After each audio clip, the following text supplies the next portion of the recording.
পৌরসভায় বাজেট পেশ নিয়ে মতবিরোধ।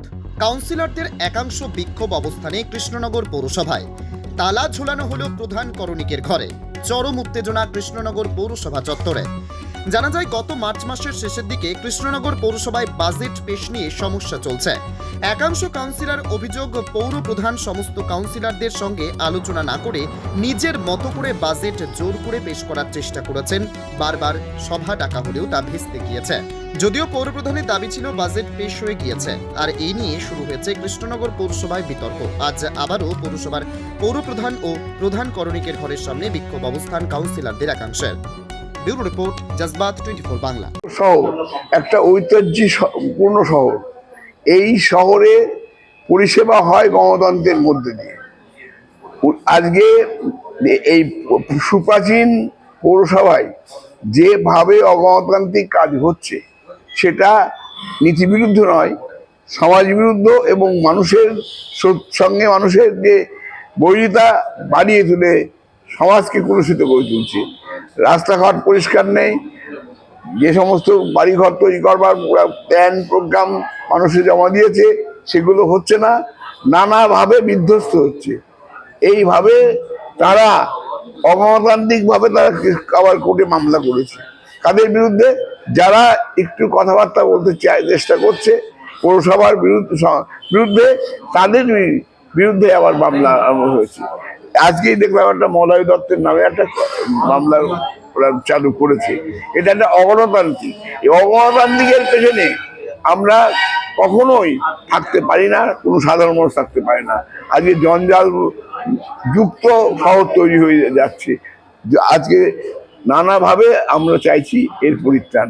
সুতরাং অবিলম্বে আমরা কৃষ্ণনগর শহরবাসী, আমাদের চিন্তাভাবনা যে গণতন্ত্রে ফিরে আসুক, স্বৈরতন্ত্রের ধ্বংস হোক। আগামী পৌরসভায়, কৃষ্ণনগর পৌরসভায় যেভাবে চলছিল সেইভাবে চলুক। আমার নাম অসিত সাহা, আমি 44 বছরের কাউন্সিলর কৃষ্ণনগর পৌরসভায়। আমার ওয়ার্ড নেই 1, 2, 4, বর্তমানে 1 নম্বর। প্রোগ্রামটা আপনারা সকলেই জানেন যে গত 2 তারিখে আমরা চেয়ারম্যানের গেটের সামনে ধর্ণা দিয়েছিলাম।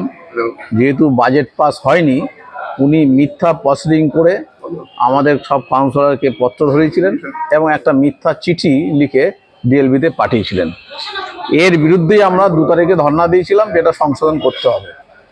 রাত্রি 8টা-9টার সময় আইসি সাহেব এসে আমাদের দুজনের মধ্যস্থতায় উনি আইসির সামনে বললেন আগামীকাল 2টোর সময় এই সংশোধন করে আমরা প্রসিডিংটা দিয়ে দেবো।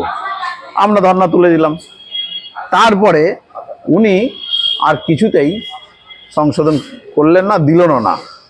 এদিকে বাজেট পাস হয়নি, উনি নিজের খেয়াল খুশি মতো পাস হয়েছে বলে বিভিন্ন দপ্তরের পেমেন্ট ছাড়তে শুরু করেছে, ইনস্ট্রাকশন দিচ্ছে তোমরা বিল ছাড়ো, চাপ দিচ্ছে, ইঞ্জিনিয়ারদের, অ্যাকাউন্টেন্ট সবাইকে চাপ দিচ্ছে। এই বেআইনিভাবে বাজেট পাস না হওয়া সত্ত্বেও এই বেআইনিভাবে বিল যাতে ছাড়তে না পারে, সেই জন্য আমরা অ্যাকাউন্টকে অনুরোধ করেছি এবং কোনো রকম যেন কোনো বিল পত্র এখান থেকে পাস না হয়, সেই জন্য আমরা এখানে পড়ায় বসেছি।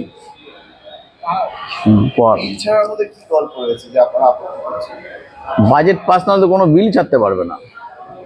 বিএম অ্যাক্টের যা নিয়ম, সেই নিয়ম অনুযায়ী তো কোনো বিলই ছাড়তে পারবে না। কিন্তু আমাদের কাছে খবর আছে বিভিন্নভাবে বিভিন্ন সেকশনকে চাপ দিচ্ছে যাতে বিলটা ছাড়া হয়, সেইটা যাতে না পড়ে। আগে বাজেটের এটা সংশোধন হবে, যেহেতু প্রশাসনের সামনে বসে সমস্ত মীমাংসা হয়েছিল, সামনে বসেই সব কিছু হবে, তারপরে বিল ছাড়বে।